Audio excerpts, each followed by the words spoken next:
Hi everyone, it's Neve here and welcome to the ScrapFX YouTube channel. Today we're going to be making a simple art journal page and two cards using the face stencils from ScrapFX.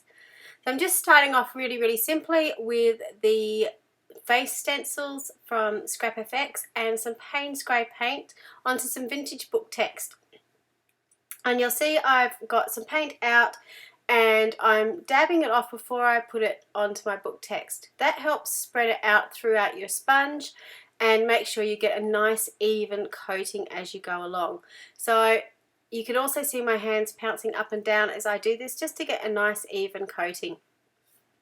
And for this page I've used two of the face stencils from ScrapFX. So I'm just showing you out one here, but I use the same technique to do both of them, same type of paper. You can see it's really fragile paper. It's been around for a long time, and those little bits there I'm going to use collage.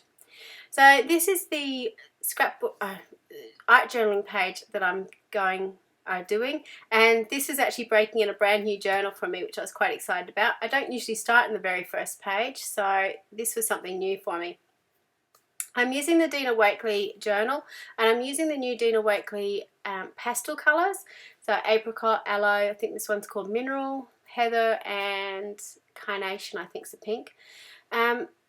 I've got the paint fairly wet. I've got a fairly wet brush, so it's just spreading it out quite a lot. This is working on the cotton rag paper and just creating an interesting background. The reason I chose these pale colours is because I thought it would work well with the colour of the book text that I had. And I had an idea in my head with where it was going, but it didn't quite work. So I was sort of playing around with a lot of ideas. I went in with a text stamp because I love having text in the background of my artwork, and I'm just sort of using a pale grey colour. I think it's pumice stone from Distress Inks, and I had both these images that I was going to put onto the page, but I just couldn't quite work out how I wanted it all to play together. I was thinking maybe something that flapped so I could have both of them on, but it just wasn't working. So I decided, and particularly since I had lots of paint left over, that I would go for my old favourite. So I've used this stencil an awful lot. This is a Dina Wakley stencil, but just a really nice botanical stencil. And I was going to say black I'm using, it's a grey I'm using called Payne's Grey. I found recently when I've been working that having the Payne's Grey, it gives you the depth that you want with the black, but you can layer it a little bit more and it's just that little bit softer. It doesn't just sort of hit you in the face. So I'm going in and making a background using this, and it stands out really well from the pale background as well. Because I've also used this to stencil the girl images, it sort of all helps to tie it together. So with the paint on my sponge, without reloading it, I'm just putting it in the background so I can get some paler pieces just to fill in the gaps and to get a little bit of depth onto my page as well, so it looks like there's more than one layer, there's a few layers behind it. So you can see the sort of ghosty leaf burrows at the back. So I decided that it worked really well with this image of the woman looking down and the word relax on it. So once I finished, I decided to glue it down. But first of all, to put a bit of brightness back on the page, again, this is something I've been doing lately, particularly with this stencil, and I found it works really well. It adds a little bit more of a hand-drawn element to it, and it also just brings back some white onto the page. So just with really loose lines, I'm just going around with a very thin paint pen, white paint pen, to add in these sort of sketchy lines again.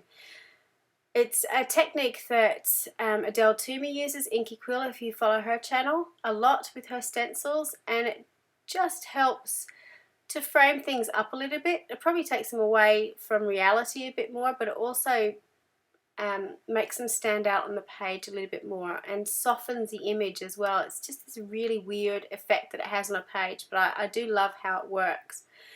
As I was going and doing the darker stencils, I decided the ones in the background needed it as well, just to make everything look consistent, even though you can't really see it. When you're sort of up close with it, you can sort of see how it's all worked together.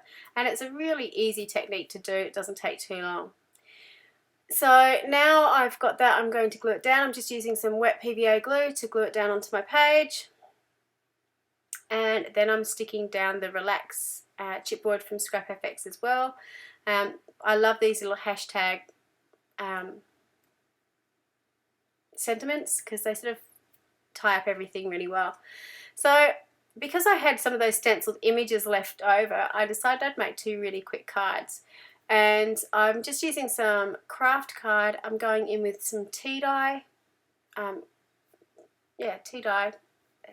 distress ink, and some walnut stain as well. They're my 2 favourite go-tos when I'm aging something up. I'm not aging the whole piece of paper up because I knew that the book text that I had would go across most of this. This is just sort of for the edges to add a little bit of difference and to sort of tie it into the book text. This craft card that I've got is very, very thick, which is great, but it's also, it's more like cereal box colour than craft colour. So I just want to make it look a little bit different.